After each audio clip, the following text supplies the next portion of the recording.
একদা একসময় দুটি পাখি ছিল যাদের বন্ধুত্ব ছিল অনেক গভীর এবং তারা দল বেঁধে উড়ে বেড়াতো আকাশে। একটি পাখির নাম ছিল সাদা পাখি, একটির নাম ছিল হলুদ পাখি। তারা যেখানে যেত দুজন একসাথে যেত এবং দল বেঁধে যেত।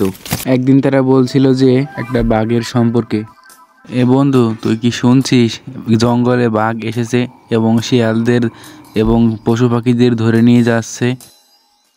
না রে বন্ধু, আমি তো ওরকম কিছু শুনি নেই।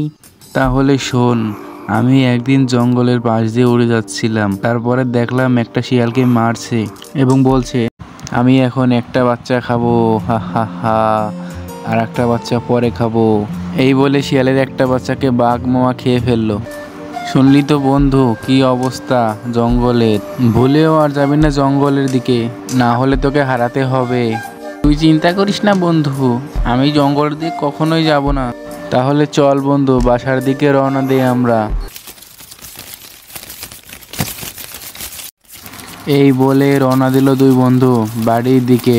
হ্যালো বন্ধুরা, আমার এই কার্টুন ভিডিওটা কীরকম লাগলো আপনাদের কাছে? যদি ভালো লেগে থাকে অবশ্যই চ্যানেলটা সাবস্ক্রাইব করবেন এবং এরকম কার্টুন ভিডিও পেতে আপনারা আমার পাশেই থাকবেন। ধন্যবাদ।